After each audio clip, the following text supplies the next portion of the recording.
muy, muy destacados para tratar justamente la cuestión de la fake news.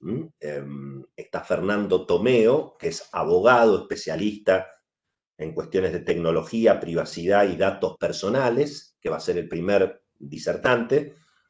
Miguel Wedi lo sigue, presidente del directorio de Certal, y va a cerrar Agustino Fontevecchia, apellido muy ligado a los medios de comunicación, sin duda, en la región, director ejecutivo de Editorial Perfil.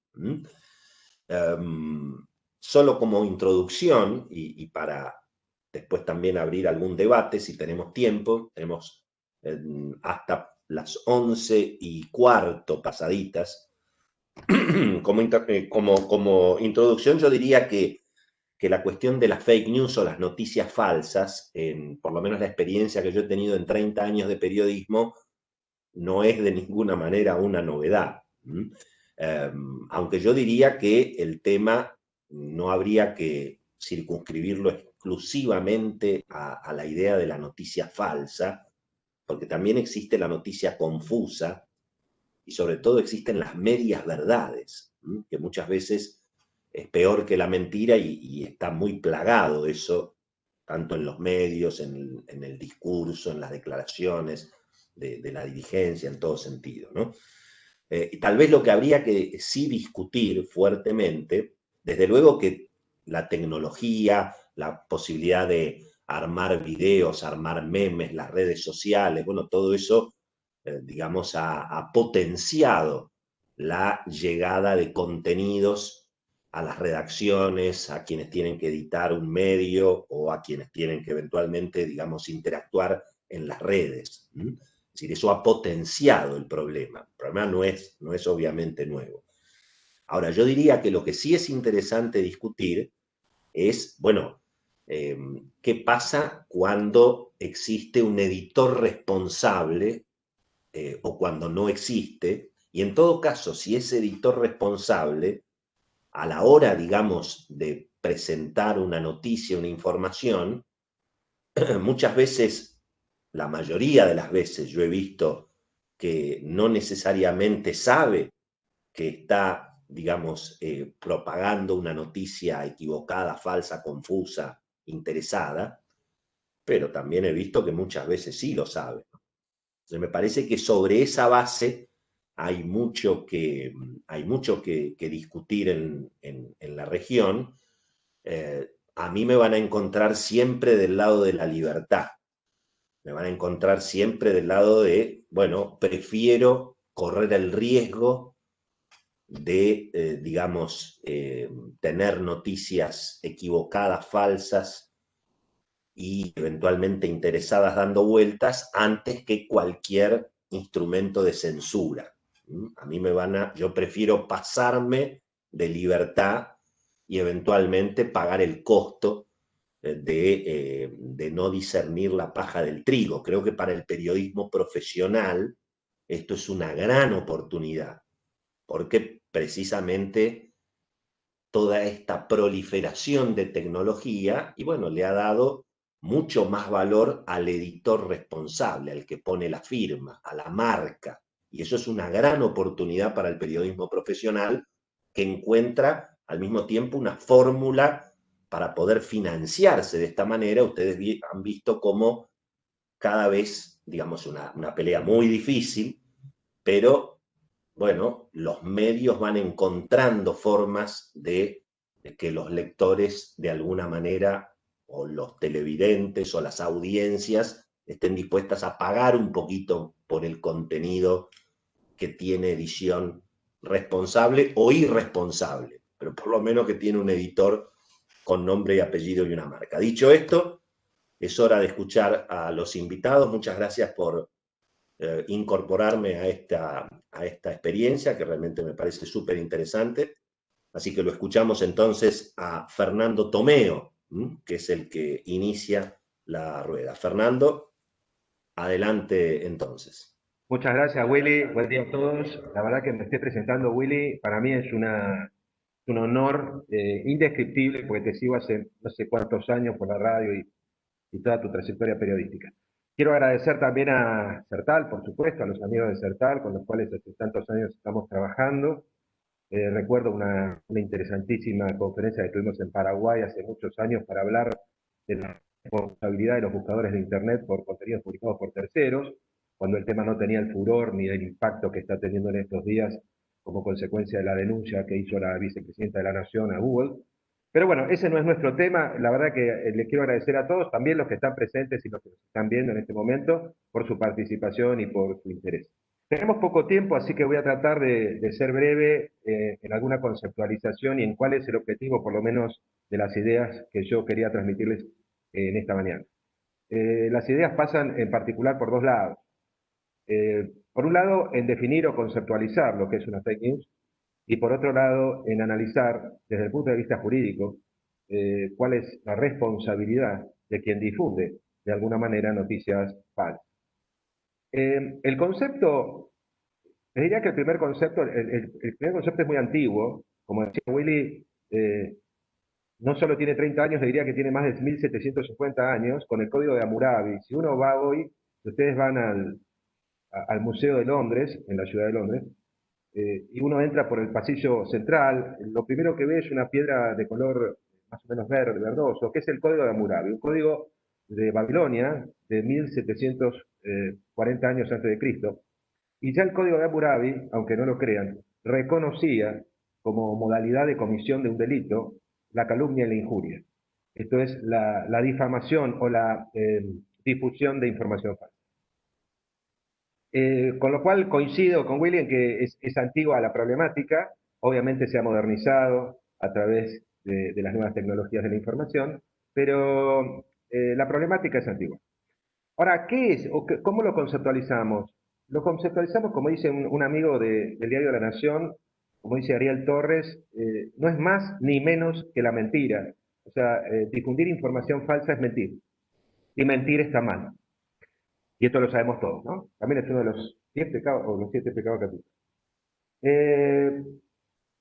Ese es el concepto, ni más ni menos. Ahora bien, ¿cuándo tuvo su explosión, digamos, el tema de la desinformación o de la difusión de información falsa? Tuvo su expresión en un hecho que ustedes deben recordar, y si no lo recuerdan lo sintetizo en muy pocas palabras, que fue el escándalo de Cambridge Analytica.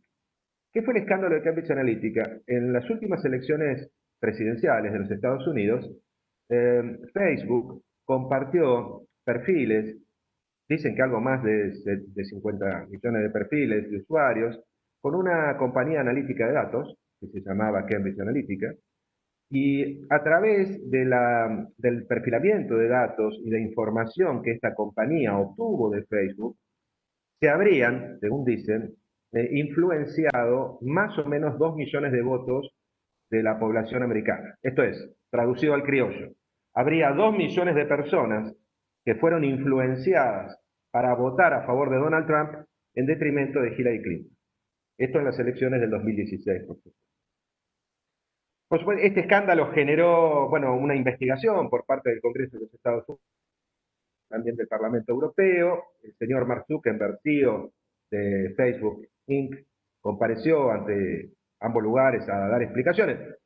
Me parece a tratar de explicar algo que es muy difícil de explicar o que es inexplicable, porque cómo se te pueden filtrar los datos de 50 millones de personas es muy difícil de explicar. Pero bueno, si ustedes quieren ver lo que dijo Zuckerberg en ese momento, o Zuckerberg, como dice una amiga inglesa, amiga mía, pueden ver las filmaciones que están en Google, en YouTube, donde los congresistas le preguntan al amigo Zuckerberg cómo pudo pasar esto. La realidad es que este tema terminó, este escándalo terminó con una multa que le aplicaron a Facebook de 5.000 millones de dólares, que convengamos que para Facebook 5.000 millones es como para nosotros un café, y pagar un café. Y convengamos que este escándalo siguió o fue continuado por otras situaciones bastante, que no quiero ponerme a relatar o a conceptualizar, porque si no tenemos que quedar unas horas más,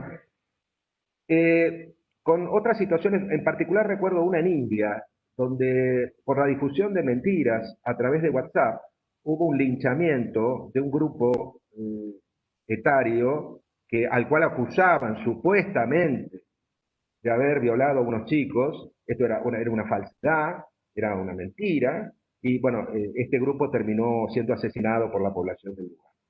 Recuerdo estos dos hechos, tengo muchos más ejemplos, lo de Bolsonaro, por ejemplo, ¿no? La influencia de, digamos, la publicidad vía WhatsApp para determinar de alguna manera las elecciones de Brasil, y hay otros muchos ejemplos.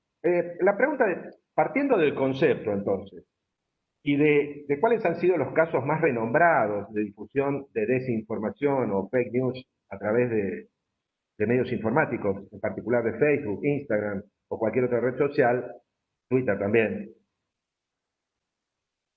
y un email también. Y les comento un caso interesante, porque es como que se ha potenciado esto de la difusión de información falsa con la pandemia. Y acá les cuento un caso que esto lo escribí en La Nación, un artículo que me pasó. Yo recibí un mail y un WhatsApp apenas a mitad de marzo, donde decía que si vos te tomabas dos copas de whisky a la noche, el whisky aniquilaba el virus en garganta. Esto era una falsedad, por supuesto. A mí me vino fantástico, les confieso, porque yo soy de tomarme una copita a la noche, con lo cual, si me dicen, tomate un par de copas que vas a matar el virus, me venía fantástico. Pero dejando de lado la cosa, que es verdad que tomo dos copas de vino a la noche, la realidad es que esto era una falsedad.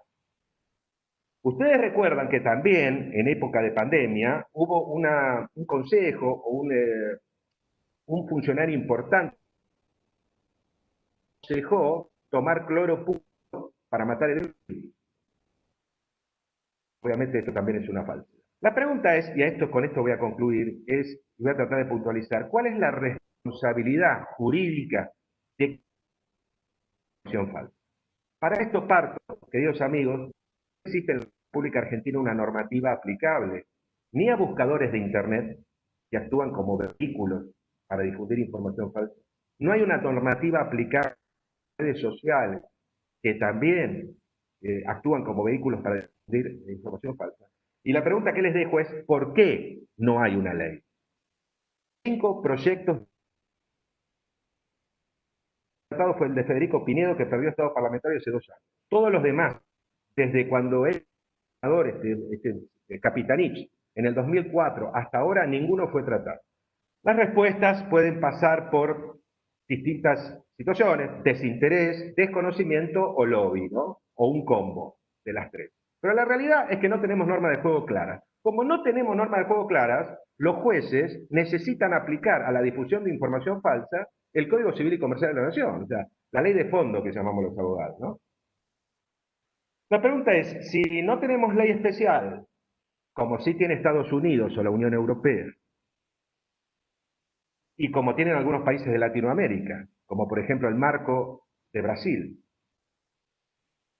¿qué normas se aplicarían a la difusión de información falsa? Y bueno, y en este sentido les doy una apreciación absolutamente personal que puede estar equivocada, pero es mi apreciación. Yo creo que el editor, el que crea información falsa, es responsable de los daños y perjuicios desde el punto de vista civil y penal por la creación de información falsa y por la difusión. Ejemplo, si yo mando un tweet a Willy, o si yo, mejor, un WhatsApp, y recuerden el caso de la cheta de Nordelta, no sé si recuerdan el caso de la cheta de Nordelta, quizás a los amigos uruguayos no lo recuerdan, pero es un caso que tuvo bastante impacto acá en Argentina. Pero bueno, no lo vamos a contar. Pero el tema es este. Si yo creo un WhatsApp y por un WhatsApp le estoy enviando un WhatsApp a Willy, donde digo algo falso, y Willy lo reenvía a Agustino, y esto se produce un reenvío, el editor, el creador del WhatsApp falso, de que contiene información falsa, es responsable civil y penalmente. Pero también son responsables civil y penalmente Guillermo y Agustín. ¿Por qué? Porque se supone que el que reenvía, de acuerdo a nuestra norma de fondo, confirma la voluntad del editor. O sea, el reenvío en WhatsApp, o el compartir contenido en Facebook, o el retuitear, son formas de convalidar la voluntad del autor del contenido. No sé si creo que me explico, pero esta es la conceptualización, por lo menos, que ha tenido algún caso jurisprudencial, inclusive alguno que está en trámite en este momento. También considero que es responsable, como autor, el que likea una información falsa. De acá ustedes me podrán decir, bueno, y ya termino, ¿cuáles son los efectos del like? los efectos jurídicos del like. ¿Tiene efectos jurídicos el like? Para mí sí. Depende del contexto. Supongamos que si yo likeo una foto que tiene acá el amigo Mario, tiene una foto de una montaña en Facebook. O sea, a mí las montañas del sur me encantan, la verdad que me encantan, me gusta verlas, y la likeo. El contexto no le da ningún efecto jurídico al like. Pero si yo tengo una página de pedofilia, o tengo una página o un grupo, como me pasó hace muchos años, un grupo de opinión en Facebook, en Bahía Blanca, habían creado los vecinos de Bahía Blanca donde decían que había que matar a la renga de la esquina. El Facebook se llamaba, el perfil de Facebook se llamaba "Hay que matar a la renga de la esquina". Y ahí todos opinaban, los vecinos, de una pobre señora que pedía limosna en la esquina de un barrio de Bahía Blanca. Los comentarios eran: la tenemos que matar, pisar con el auto, una serie de barbaridades. La pregunta es, señores, amigos, el like, si yo likeo ese comentario, ¿soy responsable en ese contexto? Para mí sí. El like es una manifestación de voluntad por signos inequívocos, y esto está previsto en nuestro Código Civil. Y termino con estas 2 minutos más, Willy, y ya me voy. ¿Cuál es la responsabilidad? Hablamos de la responsabilidad del autor jurídica. ¿Cuál es la responsabilidad de la red social, que actúa como vehículo para transmitir información falsa?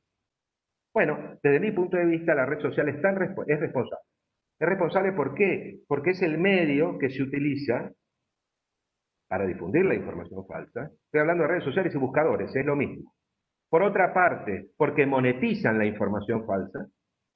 Y acá nos podríamos meter en otro debate, que es: ¿la red social tiene que pagar por el contenido que monetiza? Este es otro debate, ¿no? Que ya en Europa está resuelto, pero acá en Argentina todavía no. Supongamos, ¿tiene que pagar la red social por monetizar contenido del diario La Nación? Para mí sí.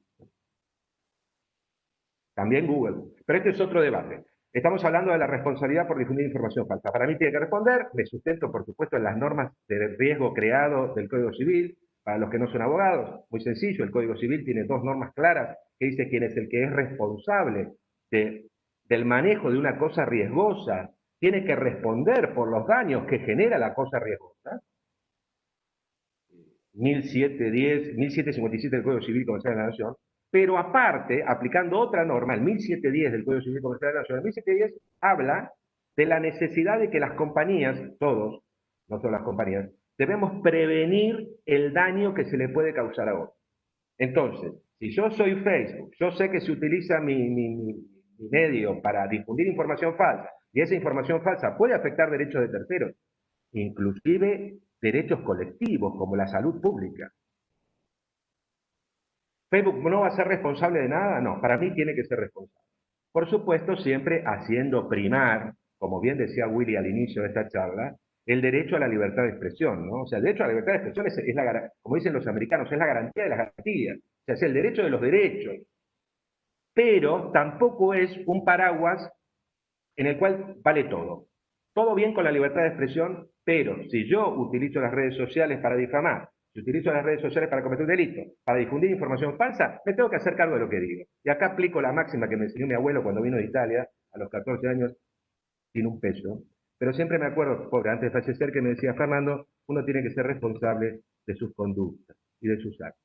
Bueno, esto es hacerse cargo de las conductas. Nada más que en este caso estamos utilizando los medios sociales o las plataformas digitales para cometer un ilícito o para un hecho que requiere una reparación civil. Bueno, gracias, Willy, y perdón, no sé si me extendí, pero creo que estuve. Bueno, muy bien, Fernando, impecable, muy bien en el cumplimiento de los tiempos. Muy interesante, y para obviamente ampliar la discusión, ¿no? Pero vamos a escuchar ahora a un hombre de Sertal, nada menos que el presidente del directorio de Sertal, que es Miguel Huedi. Así que, Miguel, tu tiempo, adelante, por favor. Gracias, Billy, Fernando, Agustino. Es un honor tratar de este tema tan importante en este momento en nuestros países, en Brasil especialmente, no solo en la cuestión de la salud, pero también en la cuestión de la democracia. Voy a hablar rápidamente sobre una cuestión muy interesante en nuestro país. Claro, como habló Willy, el problema de las fake news no es nuevo, especialmente cuando se trata de elecciones, de golpe de Estado. La difusión de noticias falsas es siempre una regla, ¿no? Por ejemplo, en Brasil, en 37, el presidente Vargas, bajo el alegato de un plan comunista, el plan Cohen, dio un golpe de Estado. Más tarde se supo que el plan había sido tramado por los asesores militares del presidente, los mismos militares detrás la redemocratización del país. En 46 lanzarían un nuevo golpe de Estado en 64. En 89, en las primeras elecciones democráticas desde 60, el entonces candidato Collor hizo correr la voz de que su competidor confiscaría las cuentas bancarias de los ciudadanos brasileños. Collor ganó, pero un día después de su toma de posesión fue su gobierno el que congeló las cuentas bancarias. Entonces es un tema reciente. Incluso en 2018, mientras esperaba el vuelo que me llevaría de Porto Alegre a Brasilia para el evento de CERTAL, que discutiría el problema de las fake news en el Senado Federal, me encontré con un oscuro diputado federal que viajaba en el mismo vuelo, y 2 meses después, tras una puñalada de unas elecciones, como habló Fernando, llenas de fake news, ese diputado se convirtió en presidente de la República. Entonces el tema es absolutamente actual. En marzo de 2019, luego de una ola sin precedentes contra el honor de los ministros del Supremo Tribunal, con amenazas físicas, el presidente del Supremo Tribunal de Brasil, el Supremo Tribunal Federal, decidió abrir un inquérito, una investigación contra las fake news. Y este año, una demanda intentó bloquear la investigación contra fake news determinada por la Corte Suprema. Por 10 votos contra, la Corte Suprema consideró legal esta investigación, discutió con alguna profundidad el tema de las fake news en una decisión, en un inquérito que sigue, que será jurisprudencia en nuestro país. La Corte consideró legal esta investigación y discutió en profundidad este tema por ser una amenaza contra la democracia, así como que grupos de del financiamiento de esos grupos de odio que trabajan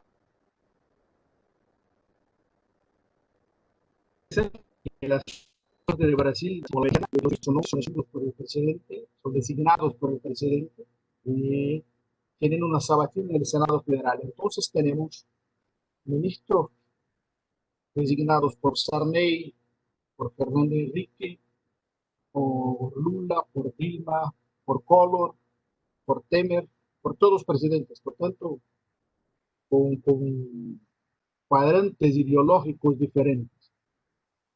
En esta decisión que es en nuestro país sobre fake news muy importante, el Supremo Tribunal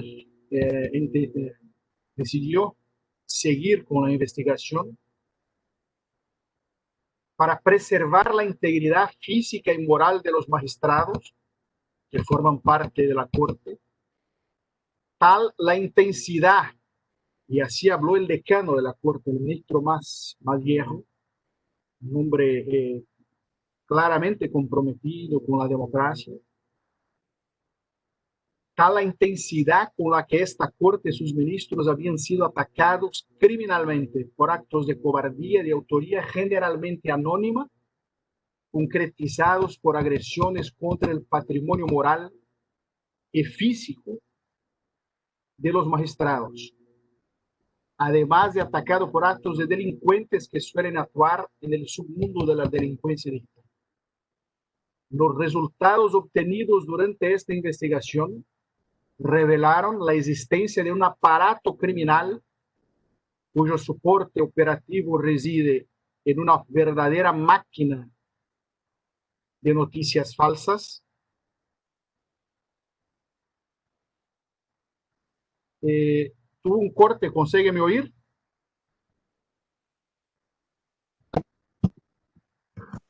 Yo te escucho, ¿eh? Sí, sí, Perfecto. te escuchamos, Miguel, te escuchamos perfecto. Cuyo soporte operativo reside en una verdadera máquina de noticias falsas que operaba. ¿Cómo? Que operaba y que aún por varios hechos, uno de que son el núcleo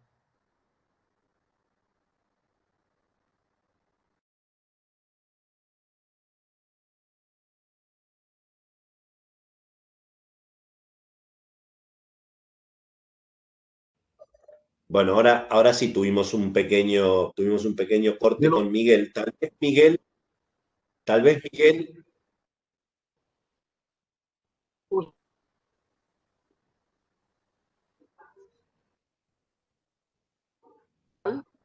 sus miembros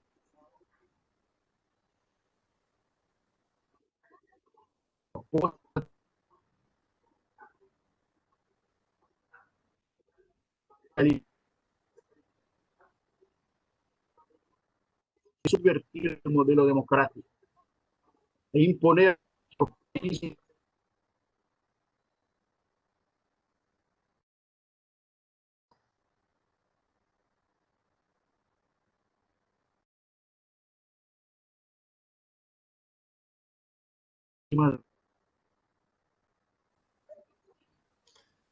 Miguel, te vamos a pedir, perdón Miguel que te interrumpa, ¿no?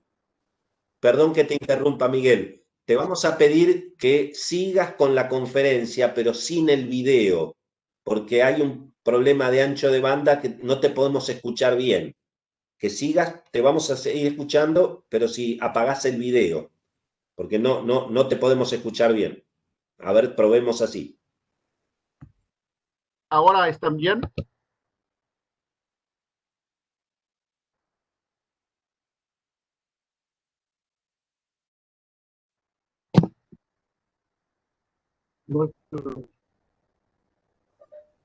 Adelante, Miguel, ahora sí te vamos a escuchar mejor.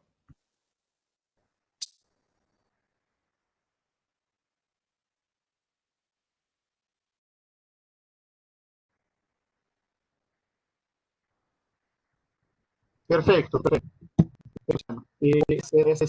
Estas organizaciones, perfecto. Esta decisión entendió, por lo tanto, que estas organizaciones utilizan estrategias diseñadas para ocultar su identidad, utilizando para ello perfiles falsos, incluso a través de uso de robots, que les permite difundir de manera continua y multitudinaria sus mensajes, transmitidos instantánea y masivamente a un número indeterminado de personas a través de publicaciones mentirosas difundidas por una verdadera máquina de fake news. Y ahí se coloca la discusión de libertad de expresión constitucional en las fake news. Una cosa es la libertad de expresión. A mí me parece claro que no se puede hacer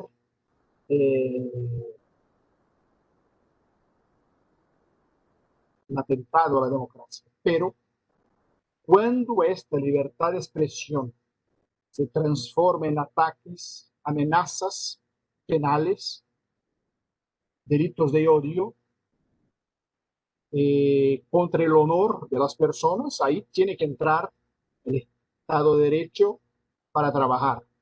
Entonces, el tribunal dejó claro que la investigación no investiga opinión o crítica alguna, por dura que sea al tribunal, a sus miembros.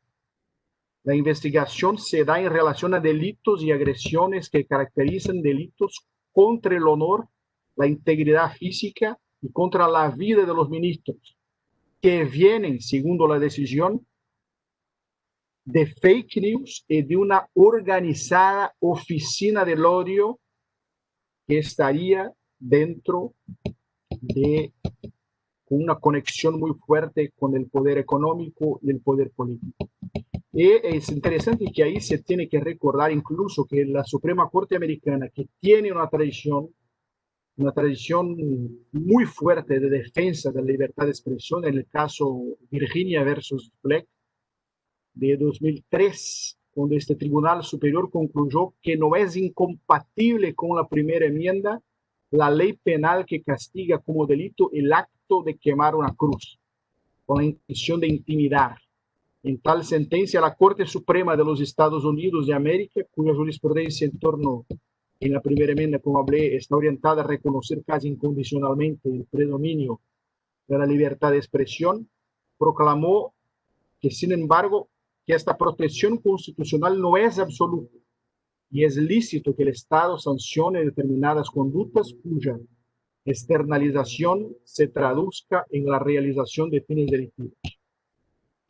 Entonces, me parece claro que en este momento que las fake news son muchas veces una amenaza contra la democracia y de manera organizada como aparato de poder, las cuestiones que habló Fernando son muy importantes, pero también que tengamos un compromiso con la libertad y es también no tolerar una censura previa. Esto es inaceptable. Claro que la discusión de esta investigación en Brasil será muy fuerte porque es una investigación que debe inicio por una determinación del presidente del tribunal, no por la fiscalía. Entonces tiene una discusión procesal sobre proceso acusatorio, inquisitorial. Me parece, por lo tanto, que esta investigación tendrá que ser acompañada por todos nosotros con mucha atención. Para terminar, de hablar un poco del padre de la Constitución de Brasil, que es un diputado Ulises Guimarães, el señor directo, que hablaba que la Constitución no es perfecta, no es perfecta. Sí, nunca, en cuanto a ella no está de acuerdo, sí, diverge, sí, pero respetarla. El traidor de la Constitución es un traidor de la patria.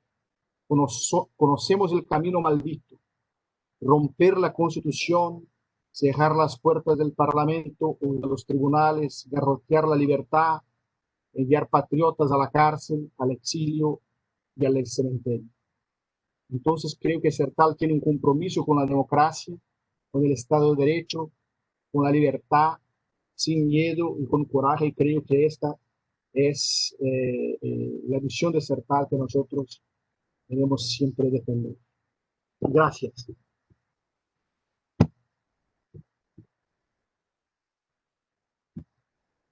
Muy bien, muy bien. Muchas gracias, Miguel. Finalmente tuvimos algún problemita de conexión, pero se entendió muy bien, sobre todo el final, que todos obviamente compartimos.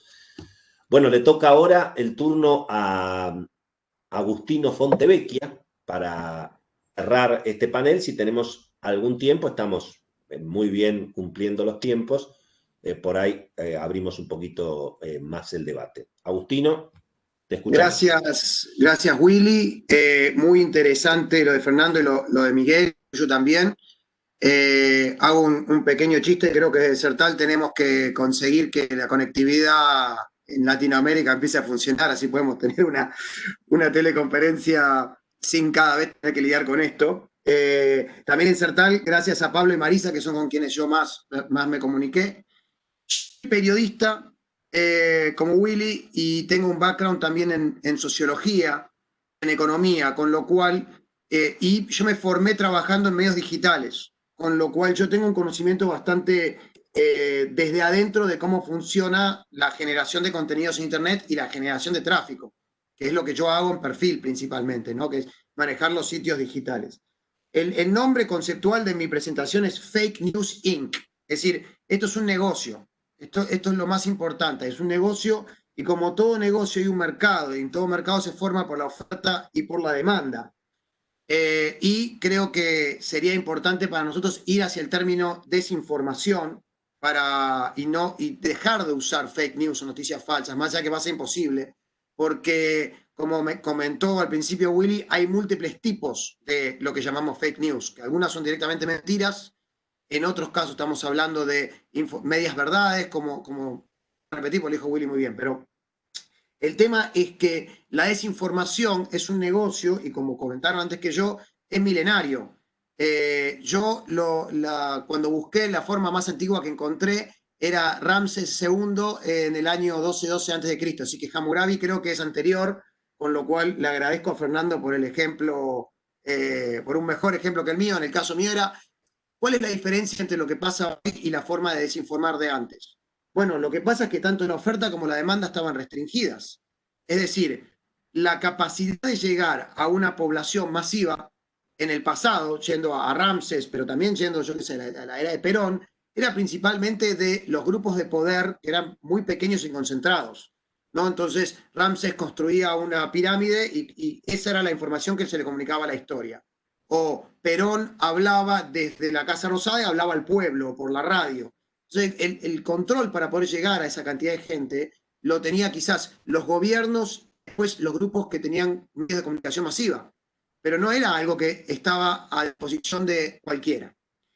Y en segundo lugar, el costo, más allá del costo económico, pero el costo económico de poder querer influenciar la opinión pública era extremadamente alto, porque tenías que o tener acceso a estos grupos de poder o tener suficiente plata para que un grupo de poder o un medio de comunicación masivo acepte tomar tu información. O podías comprar publicidad que era carísima en los diarios, en las radios, en la televisión, podías poner un programa o podías comprar y hacer un medio. Esas eran las formas en las cuales se podía comunicar masivamente, que creo que es lo que Internet claramente cambió.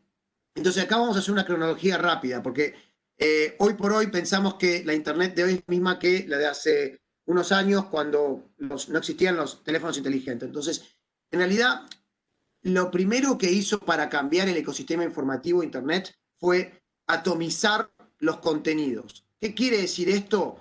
Un medio de comunicación que era hasta, digamos, casi el año 90, 2000, la forma de comunicar masivamente, era un producto empaquetado. No solo tenía un editor responsable, como comentaron al principio, sino que tenía una jerarquía de conocimiento interna. Tenía una tapa, por ejemplo, un diario, una revista. Ahí se resaltaba lo que los editores consideraban más importante, comunicaba a través de la tapa, y tenía después una cronología, una estructura interna, ¿no? Entonces, si yo quería leer lo que escribía el diario Perfil, yo tenía que comprar el diario Perfil, tenía que abrirlo, buscar las notas, y yo iba a través de una evolución de contenidos que elegía un editor. Entonces había una totalidad. Entonces, si yo leía una nota y tenía idea de cuál era ese medio y tenía idea de quiénes eran los columnistas y los distintos tipos de información que se pasaban ahí, entendía más o menos el sesgo hacia dónde iba esa publicación, ¿no? Entonces yo tenía un contexto. Ahora bien, cuando el método a través del cual nosotros nos empezamos a informar empezó a ser, primero, buscadores de Internet, principalmente Google, pero en ese entonces recuerdan Altavista y Yahoo, eso generó listados de unidades individuales de contenido. Al generar esos listados de contenidos de unidades individuales, eso estandarizó los contenidos. Es decir, cuando yo, por ejemplo, destaco la columna de Jorge Lanata en el diario Perfil del año 2006 y era la apertura central del diario, esa nota tenía una importancia mucho mayor a otras. Ahora, si yo busco casos Skanska o la bolsa de Felisa Micheli, que fueron dos casos que salieron al diario Perfil en ese entonces, en Google, podía llegar a aparecer la nota de Lanata mezclada con la de cualquier otro buscador, mezclada con la página de resultados de la empresa Skanska, mezclada con noticias de otros países. Con lo cual, al pasar a los buscadores, desarticulamos esta unidad de esta edición, que puede tener un canal de televisión, también puede tener un programa de radio, y eso permite que cualquier unidad de contenido pueda competir con la unidad informativa periodística, sea falsa o no sea falsa. Eso es muy importante, porque no es que eso se hace de manera mala, no es algo en contra de los medios, es una nueva forma de distribuir la información. Ahora, lo que vino después fue lo que en inglés es user-generated content, el contenido generado por usuarios. Esto permitió que, teniendo una plataforma con millones de usuarios conectados, un cualquiera pueda comunicar. Ahora, la primera gran red social de contenido generado por usuarios fue MySpace. En MySpace, el contenido que se compartía no tenía ningún tipo de tinte político, no buscaba de ninguna manera hacer información. Era música, eran fotos, bueno, al principio ni siquiera había fotos, era intereses de adolescentes entre ellos. Entonces, el verdadero cambio se da en realidad cuando aparecen las redes sociales muchísimo más sofisticadas, principalmente Facebook y Twitter. ¿Por qué? Porque Facebook y Twitter que comienzan, no sé si recuerdan, Facebook al principio estaba solamente abierta para estudiantes universitarios de Estados Unidos. Para acceder necesitabas un email.edu de Estados Unidos. Yo me acuerdo en ese entonces, yo estaba en New York University, en la NYU, y yo con mi mail de siempre, que era un Hotmail, podía entrar. Pude entrar recién cuando entré a la Universidad Norteamericana. Cuando eso fue creciendo y pasó de una red donde se compartían contenidos personales a donde se empezaron a compartir opiniones y contenidos periodísticos, y la red aparte se profesionalizó, entonces se permitía que cualquier persona con acceso a esa red y con conocimientos de cómo publicar podía llegar a muchísima más gente. Y eso además estaba indexado de alguna manera a través de Google. Entonces, al juntarse esas dos cosas, hubo un cambio en la capacidad de competir de una persona cualquiera, anónima o no, con los grandes monopolios de información. A eso hay que sumarle, y esto es muy, muy, muy importante, cuando surgen los smartphones, ¿no? Los teléfonos inteligentes, que le permite que cualquier persona con un teléfono que cuesta $100 tenga una cámara en HD con capacidad de streaming en vivo conectada a un canal con decenas de miles de millones de personas, ¿no? Entonces, una persona individual que genera un contenido lo suficientemente atractivo puede convertirse en más poderosa en rating que cualquiera de las mayores señales de cualquiera de nuestros países.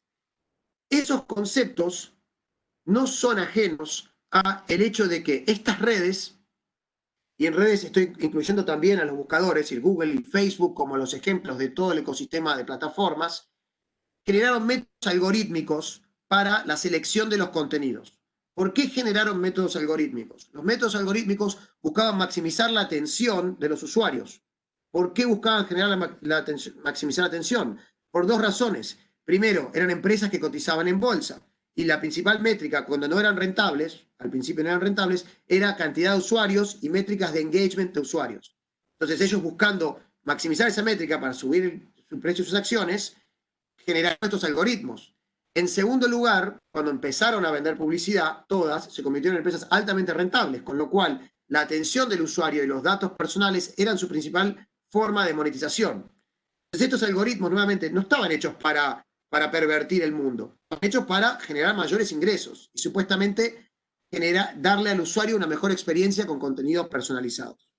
Entonces, ¿qué tenemos? Tenemos la atomización de los contenidos en conjunto con las redes sociales que permiten la generación de contenido por usuarios, en conjunto con redes sociales donde ya se empieza a compartir información que no es personal, sino opiniones y hasta información de medios, en conjunto con teléfonos inteligentes que permiten informar o compartir de otra manera. Y por último, métodos algorítmicos que permiten la selección de los contenidos. Todo eso nos da el caldo de cultivo que permite que surjan estas redes de desinformación, sean profesionales o no. El trabajo mío y el trabajo de las personas que manejan el área digital de Infobae, de Clarín, de La Nación y de todos los medios es o gustarle o engañar a los algoritmos. ¿Por qué? Digamos que ayer todos los medios de la Argentina, ayer habló Alberto Fernández para los argentinos, el momento que iba a hablar Alberto Fernández, todos los medios de la Argentina salimos con la misma nota. Habla Alberto Fernández. ¿Y qué dijo? El tema de la coparticipación, etcétera, etcétera. Ahora, ¿cómo generamos audiencia para que esa audiencia se convierta en plata para el medio? ¿No? Porque nosotros somos empresas privadas. Bueno, generamos audiencia principalmente a través de Google y a través de Facebook, para ejemplificar. Entonces, todos tenemos métodos para tratar de rankear primero. Estamos todos haciendo la misma nota al mismo tiempo. ¿Quién sale primero? Ahora pongan news.google.com en su computadora y vean quiénes son los que aparecen ahí arriba. Esos son los que lograron ganar la carrera del algoritmo, ¿no? Entonces, de la misma manera que yo, en estructura, tengo equipos que se obsesionan con tratar de ganar y rankear mejor que Clarín, hay gente que puede utilizar esos mismos métodos que uso yo para tratar de rankear información que sea lo que llamamos fake news, ¿no? Y ahí es que se puede generar todo un ecosistema de desinformación profesional. A todo eso hay que sumarle que es muy barato comprar publicidad sobre las plataformas en relación a lo que era comprar publicidad sobre los medios tradicionales. Con lo cual, el costo de generar una red de desinformación es relativamente baja. Lo puede hacer cualquiera, más allá de que lo pueda hacer una persona en su casa. A eso hay que sumarle una complejidad más, que creo que es muy, muy interesante. Pasemos un segundo a la zona de regulación y trato de ir rápido para no pasarme de tiempo, porque claramente CERTAL es un espacio donde se habla del tema de regulación. El gran debate es sobre la libertad de expresión, pero lamentablemente es una dicotomía, la dicotomía entre poder regular y la libertad de expresión termina no abarcando la totalidad de la discusión. ¿Por qué? Porque las grandes plataformas han invertido miles de dólares, millones, centenas de millones de dólares en justamente censurar los contenidos en sus plataformas. ¿Qué tipos de contenidos censuran? Bueno, inicialmente todo lo que tenga copyright y en segundo lugar todo lo que tenga que ver con pornografía, hate speech, etc. Ellos ya gastan mucha plata censurando. Ellos ya censuran y tienen la decisión de qué contenidos permitir y qué contenidos no permitir. Con lo cual, de facto, se han convertido en los que deciden qué información circula. Además del hecho de que a través de sus algoritmos se decide qué información periodística puede circular, como les contaba recién. Si Infobae me ganan el ranking a perfil, la mayoría de los usuarios van a leer Infobae, no perfil. ¿Por qué? Y porque Infobae habrá hecho mejor trabajo de gustarle al algoritmo, sea mejor o peor su información, ¿no? Entonces, ya no hay un debate sobre libertad de expresión cuando las plataformas ya están tomando esa decisión. Podemos preguntarnos si está bien o mal, pero eso ya está pasando. Entonces, a lo que nos lleva a un segundo punto. ¿Por qué es diferente un contenido que tiene un copyright o de pornografía de un contenido periodístico de opinión? Bueno, porque ahí entra lo que es la subjetividad humana, ¿no? Y entonces, a los robots les cuesta mucho entender el contexto. Eso ya lo sabemos. Es decir, Google viene trabajando hace años en que su robot sea cada vez más inteligente para entender el contexto de las búsquedas y para tratar de devolverle al usuario el mejor resultado posible. Ahora bien, cuando entras en una opinión, cuando entras en un chiste, cuando sos irónico, satírico, al robot le cuesta entender eso. Ya lo va a entender, se está trabajando sobre eso. Pero hay que agregarle un punto más. Los humanos creemos que somos objetivos, pero no lo somos. Entonces, el hecho de que nosotros seamos entes, por definición, subjetivos con nuestros sesgos, y estemos pidiéndole al robot que sea objetivo, ya por definición es imposible. Entonces, ahí hay una contradicción nuestra de, es imposible regular las miles de millones de mensajes que se generan en redes todos los días. Necesitas un robot que lo haga, por lo menos que haga la mayoría de ese trabajo. Así se hace con pornografía y con copyright. ¿Se les va a escapar algo? Sí, se les va a escapar, pero en la mayoría de los casos funciona. Y cuesta caro y se hace. Pero cuando pasamos al mundo de la subjetividad, ahí es muy difícil, porque vamos a un caso concreto. Trump contra Facebook y Twitter. Trump dice, Facebook, Twitter y ustedes tienen un sesgo contra los conservadores en Estados Unidos. ¿Es verdad o es mentira? Puede ser, porque los conservadores se fueron muy a lo que es la derecha norteamericana y empezaron a utilizar muchas teorías de conspiración y otro tipo de cosas que son muy border.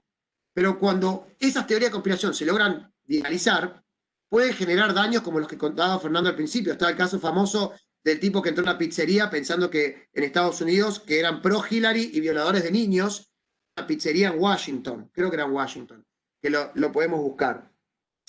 Y eso nos lleva de vuelta al negocio, y voy cerrando rápidamente, que es las usinas de contenido rusas en estos momentos están contratando a jóvenes periodistas norteamericanos que ya escriben este tipo de contenidos en blogs y en redes sociales para generar estos contenidos y ellos, utilizando su conocimiento de viralización, viralizarlo para influenciar la elección en Estados Unidos. ¿Y cómo frenas eso? Si esos chicos ya estaban escribiendo esa información. Bueno, entras en toda una complejidad. No sé, Willy, si tengo un minutito para tocar rápidamente el caso de Cristina Kirchner. Perfecto. Hace unos años, acá, la ley Pinedo hablaba de la no responsabilidad de los intermediarios en Internet. Esa era una discusión que probablemente tenía sentido cuando el debate, el paradigma que se debatía era la neutralidad de la red.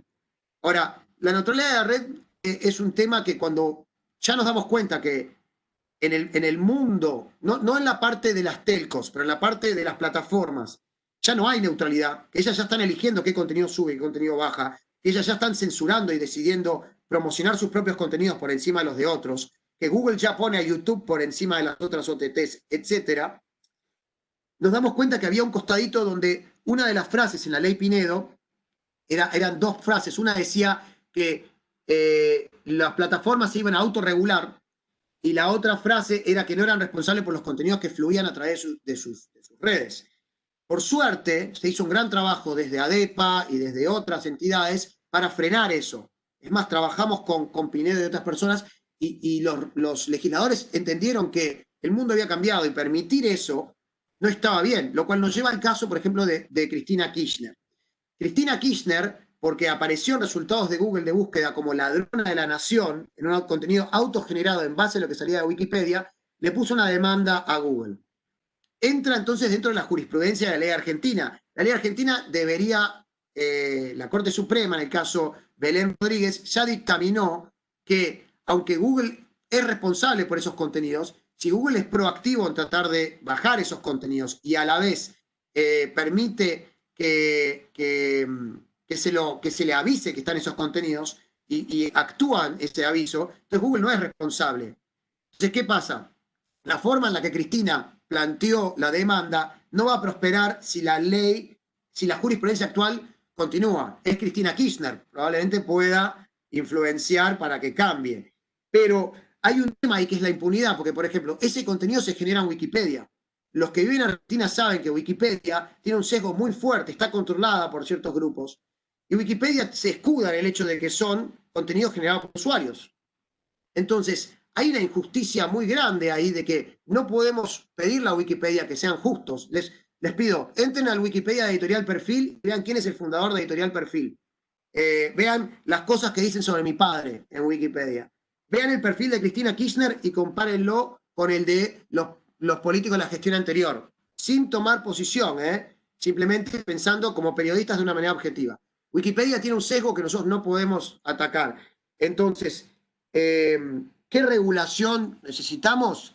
Y definitivamente una regulación que nos permita ser muy veloces en llegar a personas con toma de decisiones que controlen las plataformas, para que esas personas puedan tomar una decisión subjetiva sobre esos contenidos, pero sin violar para mí también el concepto de la libertad, porque la red, Internet, está basada en compartir, está basada en el meme, está basada en el contenido generado por usuarios. Eso debe seguir estando ahí, a mi entender.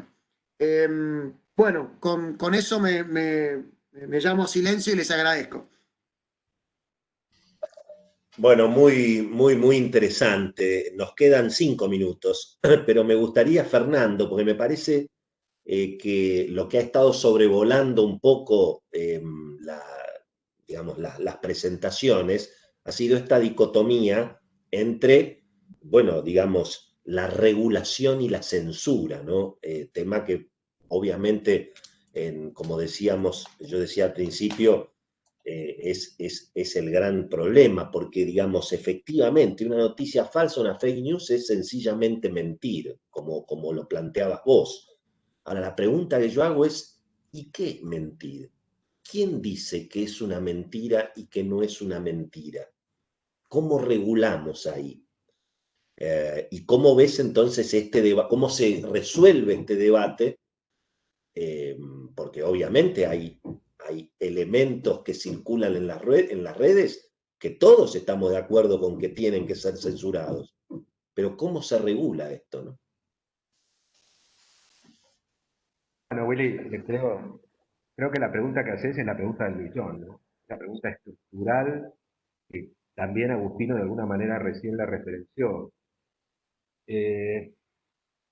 A ver, yo lo que te puedo decir es que hace más de 15 años que me dedico a esto y, y fue por casualidad, Willy, la verdad, porque una vez me vino a ver una chica que era modelo de Pancho Dotto y me dijo que se googleaba y que aparecía en resultados de búsqueda como que ejercía la prostitución y no la ejercía. La verdad que toda mi vida hice derecho empresario, por casualidad no lo entiendo. En estos 15 años, Willy, lo que he visto, después de estudiar, profundizar, escribo bastante, tengo un libro escrito sobre estos temas, he visto que el gran argumento que han utilizado las redes sociales y los buscadores es el de que ellos se pueden autorregular. ¿Y qué implica en la práctica autorregularse? Un poco lo que decía Agustín. Bueno, mira, si yo creo que este contenido hay que darlo de baja, lo de baja, y si no, no. Vemos. Ahora, esa autorregulación para mí ha llegado a un descontrol que el mismo Zuckerberg lo reconoció hace 2 años. ¿Cuál es el descontrol? Y acá nos meteríamos en otro tema que es muy interesante y podemos hacer otro debate, que es la responsabilidad del algoritmo. O sea, estas compañías funcionan con algoritmos que han tenido un desarrollo muy grande, desde la PageRank, de los que fundaron Google, hasta la actualidad.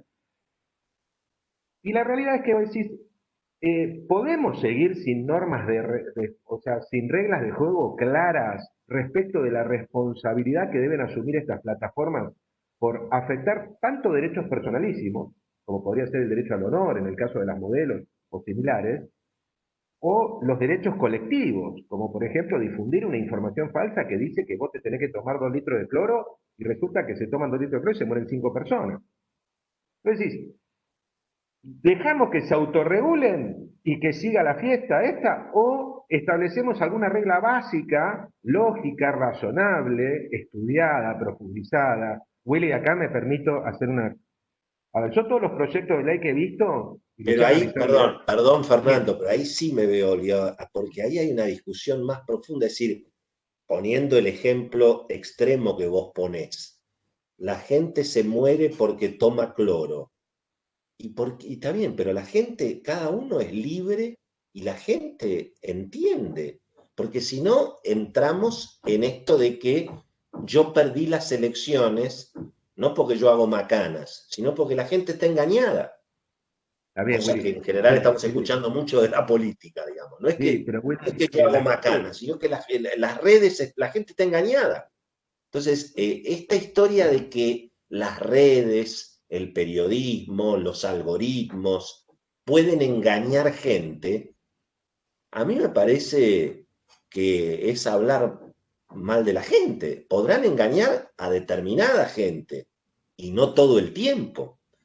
Entonces, yo entiendo que tiene que haber regulaciones cuando, bueno, se está instando a cometer un delito. Ahí por eso digo, ahí empezamos en los ejemplos, está el problema. Sí, definitivamente la pedofilia o este ejemplo que vos ponías de quien convoca a ir a matar a una persona, pero bueno, ahí se está convocando a un delito.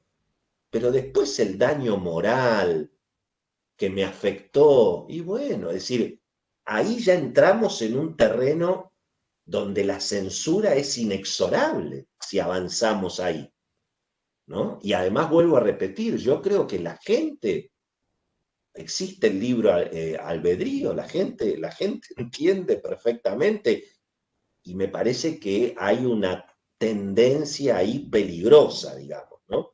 Insisto que es de ida y vuelta la es discusión. de ida y Perdón vuelta, por la yo creo que es un debate interrupción, de... perdón por la Sí, interrupción. no, por favor, yo coincido contigo, creo que hay una delgada línea, requiere un debate profundo, un debate responsable, un debate con técnicos, Willy, con técnicos. O sea, estos temas ya se han debatido en la Unión Europea, en los Estados Unidos. Entonces voy a decir, a ver, algo hay que hacer. O la otra es decir, bueno, no hacemos nada y que siga todo igual. Ahora, dentro de 10 años, esto va a ser un descontrol. O sea, entonces, ya es un descontrol. La información dando vueltas. Luego voy a decir, bueno, la gente cree cualquier cosa. Bueno, pero también, a ver, es verdad que la gente cree cualquier cosa, es verdad que la gente lee los títulos y no lee el contenido, es verdad que te llega un WhatsApp y vos lo reenvías sin pensar. Este es un problema sociológico, ¿no? Que ya tendríamos que enfocarlo desde otro lado. Ahora vos decís, bueno, los efectos jurídicos. Si yo soy un generador de información que puede afectar la salud pública, ¿el Estado no va a hacer nada? O sea, el regulador no va a hacer nada. Nadie se va a hacer cargo de que la gente se engañó. Y te reitero, Willy, si los rusos facilitaron que ganara Trump, o no, no sé, los rusos o quien sea, facilitaron que ganara Trump y no Clinton, se está afectando el Estado de Derecho. El Estado de Derecho es el sistema democrático que rige nada más y nada menos que en los Estados Unidos. Vos pensás que hoy en vez de ser presidente Trump podría ser presidente Clinton. Luego decís, esto no va a tener ninguna sanción. O sea, Facebook no tiene ninguna sanción por haber difundido la información falsa que benefició a uno en detrimento del otro. O va a decir, no, fue el algoritmo hizo que yo no tengo nada que ver. La realidad es que ganaron 50.000 millones de dólares con la campaña. Entonces, yo entiendo, es algo difícil de determinar reglas de juego, pero me parece que por lo menos el tema hay que abordarlo, hay que estudiarlo, y alguna norma general, me parece que, por supuesto, Willy, con esto cierro, si es dentro de un ámbito razonable, lógico, estudiado y profundo, si no, dejemos las cosas como están. O sea, si vamos a sacar una ley que diga cualquier cosa, mejor no saquemos ninguna ley y sigamos aplicando el Código Civil y Comercial. Bueno, muy bien. Agostino, no sé si querías dejar una última reflexión sobre el tema, porque bueno, vos estuviste también hablando de la cuestión, estamos muy sobre la hora y tenemos que pasar al próximo panel, pero te damos el cierre, obviamente. Sí, un comentario rápido, ¿no? Creo que todos tocamos el mismo tema. Hay un concepto de dónde está el límite entre una desinformación que puede tener un impacto nocivo distribuida de manera viral a través de redes, y si eso puede ser revelable o no, y una opinión personal que puede ser la guasada peor del mundo que haga daño, pero que yo tengo el derecho a hacerla si quiero. Y creo que está claro que al final de cuentas esto no lo va a poder resolver simplemente ni un robot ni una regla objetiva, que sí o sí va a tener que haber una intervención subjetiva, y creo que la cuestión es cómo masificar esa intervención subjetiva y no esperar que un juez tarde 15 días en responder a un reclamo y bla, bla, bla, cuando ya el daño se hizo, ¿no? Me parece que ahí está el foco de la cuestión, y les agrego nomás que desde ADEPA estamos trabajando para tratar de plantear cómo debería ser eso hace rato. Yo desde Perfil les inicié demandas a Google y Facebook en su momento, y me parece que este es el momento para regularlos, este es el momento para entrar y que las plataformas se hagan cargo de su parte de este quilombo que crearon, que no es todo, y no es que lo hicieron por malos, pero hay un porcentaje que se le fue las manos, como decía Fernando, y es ahora que Estados Unidos está entrando, que están entrando los europeos. En Argentina no tendríamos que tener miedo, y en Latinoamérica tampoco. Yo creo que es el momento. Bueno, muy bien, muy bien. Muchísimas gracias. Muchas gracias entonces a Fernando Tomeo, a Miguel Wedi, a Agustino Fontevecchia. Terminamos entonces este panel súper interesante sobre las fake news, y el que viene, bueno, tiene que ver en parte con lo que hablamos recién, que es obviamente la libertad de expresión, pero ya yendo más a los escenarios políticos que de alguna manera, bueno, pueden llegar a poner en peligro la libertad de expresión en los distintos países. Así que muchas gracias a todos y pasamos entonces al organizador, a ver cómo seguimos. Muchas gracias.